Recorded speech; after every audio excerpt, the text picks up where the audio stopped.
اسماعیل ذبیح اللہ پہ تیار ہو گئے، اپنے والد صاحب کو عرض کیا اے ابا جان جو حکم آپ کو ہے آپ کر گزرے، آپ مجھے صبر والا پائیں گے۔ لیکن کیا ہوا، آخری وقت میں میرے رب نے انعام کے طور پہ ایک مینڈا ذبح کروا دیا اور وہاں پہ اسماعیل علیہ السلام کو اٹھوا لیا گیا۔ لیکن یہاں پہ کیا تھا، یہاں پہ نبی مکرم کے نواسے ان کی گردن کاٹی گئی، ان کے 72 نفوس کا وہاں پہ شہادت ہوئی کربلا میں، اور ایسی ظالمانہ طریقے سے کہ آج بھی غیر مسلم بھی سنتے ہیں، وہ بھی کام ہوتے ہیں۔ اور اس بندے کے بارے میں کسی کا خیال ہو کہ وہ شہزادہ تھا اور اس کے بارے میں کہ وہ یہ تھا وہ یہ تھا، حجاج بن یوسف بھی حافظ قرآن تھا، کہ کوئی کہے کہ یزید تاجر گزار تھا یا حافظ قرآن تھا، تو حجاج بن یوسف بھی حافظ قرآن تھا، اور رات میں تہجد کے وقت میں 10 سپارے پڑھ لیتا تھا۔ لیکن کیا تھا، صحابہ کرام رضی اللہ تعالیٰ عنہ کا قاتل تھا، بہت سے صحابہ کو اس بدبخت نے شہید کرایا۔ اور جب وہ مرنے لگا، اس کے جب پیٹ میں تکلیف ہوئی، پھوڑا ہوا، اور جب جناب والے آئے اور کٹ لگایا تو کہتے 2 میل تک لوگ رہ نہیں سکتے تھے، اتنی بدبو تھی کیڑوں میں، جو کیڑے پڑ گئے تھے اس پہ۔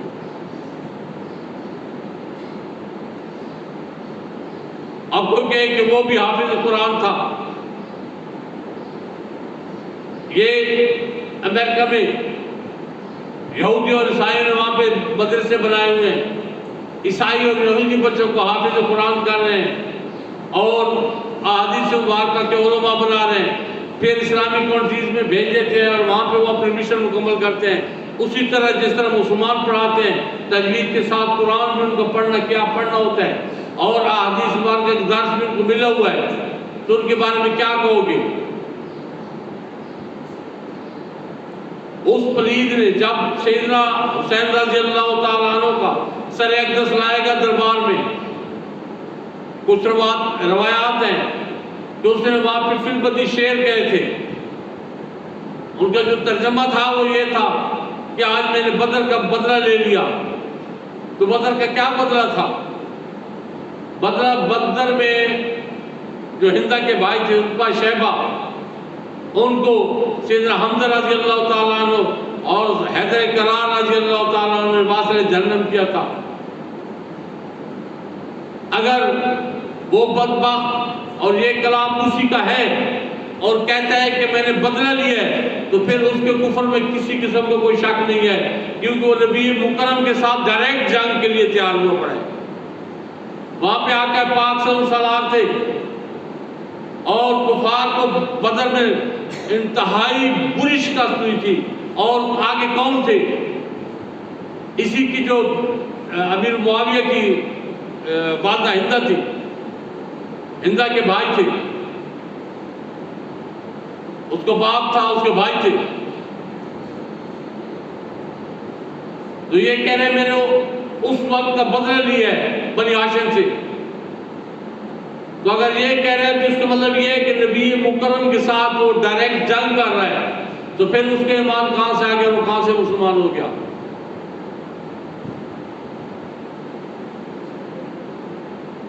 کربلا کے جو واقعات ہیں، جو علماء نے جو کتابوں میں آئے ہیں، وہ بہت گھنونے ہیں، بہت دہشتناک ہیں،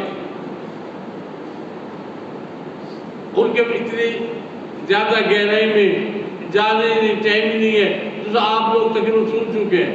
تو سیدنا زین العابدین رضی اللہ تعالی عنہ، یہ جب یکم محرم شروع ہوتی تو یہ روتے رہتے تھے، اور پورا سال ہی روتے رہتے تھے، نشان پڑے ہوئے تھے، آپ رو رو کے یہاں پہ۔ تو ایک بندے نے آ کے پوچھا ایسے یہ زیادہ اتنا کیوں روتا ہے؟ تو کیا کمال کا جواب دیا زین العابدین رضی اللہ تعالیٰ عنہ نے کہ یعقوب کا ایک یوسف گم ہوا، اور رو رو کے اور قرآن پہ اس پہ شہید ہو گیا کہ رو رو کے آنکھیں سفید ہو گئی. ایک یوسف گم ہوا. کربلا میں میرے 72 یوسف مجھ سے گم ہوئے. تو تمہارا کیا خیال ہے؟ میں نہیں روں گا تو کون روگا؟ ایک میں تو تھا جو پیچھے بچ گیا. اور مدینہ منورہ کے لوگ کہتے تھے ہمیں یکم محرم کا پتہ ہی چلتا تھا جب خاندان اہل بیت کے گھروں سے رونے کی آواز آتی ہے، پتہ چلتا ہے کہ محرم کا چاند آ گیا. امت میں سے آج اگر کوئی غم حسین یا شہداء کربلا کا غم مناتا ہے اور تنہائی میں بیٹھ کے روتا ہے، نبی مکرم کے خاندان کے اس غم میں شامل ہوتا ہے، یقین کرو اس کے وہ آنسو رہ گا نہیں جائیں گے. لیکن یہ نہیں ہے یہ جس طرح ایک ٹولہ کرتا ہے، تماشا بنایا ہوا ہے، یہ کہیں بھی نہیں ہے. سرکار نے یہ بالکل بند کر دیا تھا کہ کسی کی فوج بھی اس طرح کے ہنگامے، گریبان پھاڑنا، چیخو پکار کرنا کہیں بھی نہیں ہے اسلامک ہسٹری میں سوائے ایک فرقہ کے. اور ہمارے کچھ لوگ ایسے ہیں جو پھر چلتے ہیں، ان کے جلوسوں میں جاتے ہیں، ان کی محفلوں میں جاتے ہیں. تو یاد رکھیں سرکار کی حدیث مبارکہ بھی ہے، جو بندہ جس قوم کے ساتھ محبت کرے گا، ان کی مشابہت اختیار کرے گا، ان میں بیٹھے گا، وہ اسی میں سے اٹھایا جائے گا. یہ ذہن میں رکھ لینا ہے کہ ہم غم اہل بیت سنتے ہیں، گھر میں بیٹھ کے سن لینا. آج کل سہولت ہے، موبائل ہے. اور جس بندے کے دل میں ان 10 دنوں میں نبی مکرم سیدنا محمد مصطفیٰ صلی اللہ علیہ وسلم کے خانوادے کے اس شہادتوں کا کوئی اثر ہی نہیں ہوتا، کوئی غم نہیں ہوتا، کبھی اس کا افسوس اس کا آنسو نہیں نکلا، تو اپنے ایمان کی خیر بنائے. سیدنا عبداللہ بن عباس رضی اللہ تعالیٰ عنہ آپ فرماتے ہیں جس دن یہ سیدنا حسین رضی اللہ عنہ کی شہادت ہوئی، آپ فرماتے ہیں کہ میں حالت خواب میں دیکھ رہا ہوں کہ سرکار ایک صحرا ہے، اس میں تیز آ جا رہے ہیں اور آپ کے بال مبارک، داڑھی مبارک بکھری ہوئی. تو میں نے عرض کیا میرے ماں باپ قربان ہو یا رسول اللہ صلی اللہ علیہ وسلم، یہ کیوں آپ اتنے پریشان کیوں ہیں؟ تو فرمایا میرا حسین شہید ہو گیا. نبی مکرم پریشان ہے اور امت میں سے کوئی پریشان نہ ہو ان 10 دنوں میں، تو وہ اپنے ایمان کی پہ ضرور نظر ثانی کرے.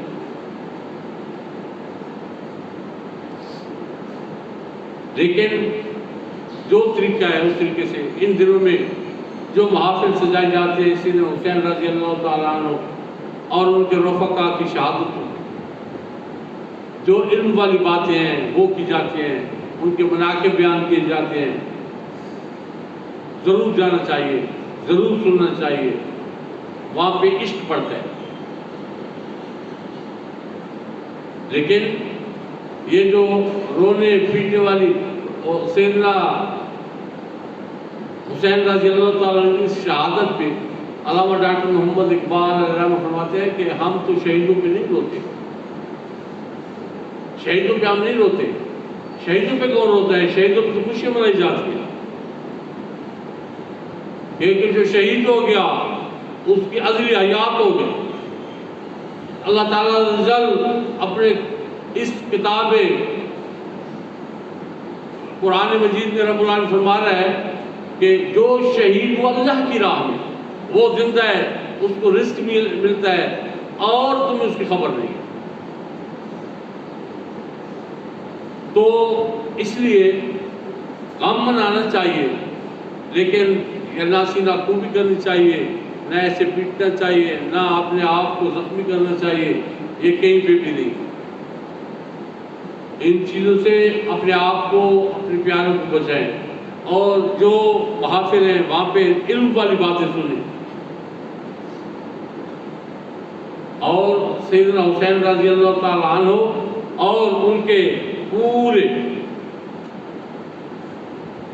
جتنے ان کے ساتھ شہید ہوئے، ان کے دوست احباب، ان کا خاندان، ان تمام کا غم ہمارے دلوں میں ہونا چاہیے۔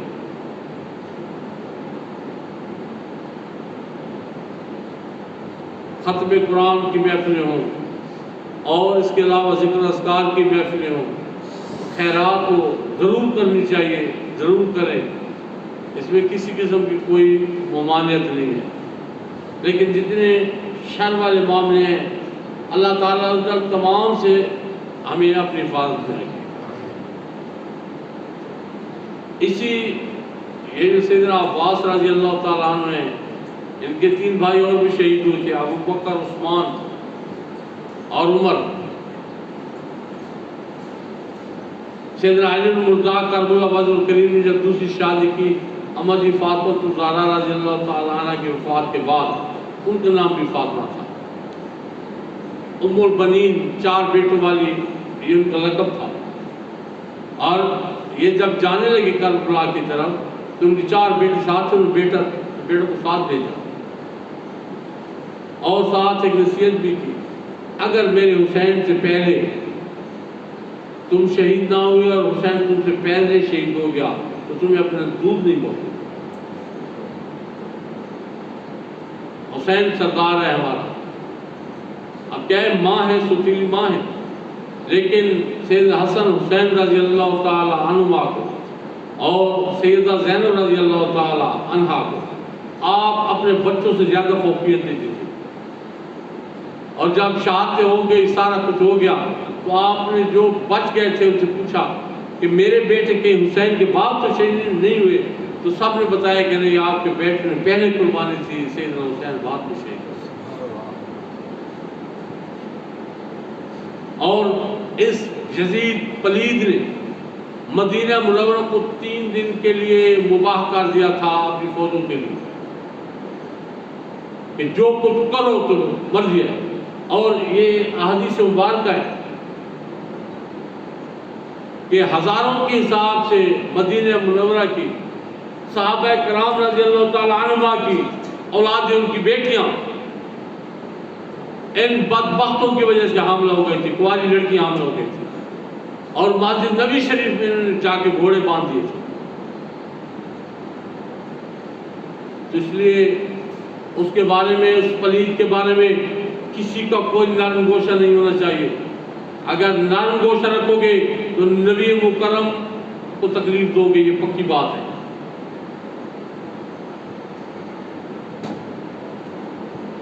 اور یہ مکمل تحقیق شدہ بات ہے کہ اگر آپ یزید کو پریارٹی دیں گے یا یزید کو آپ کہیں گے کہ نہیں اس کا قصور نہیں تھا،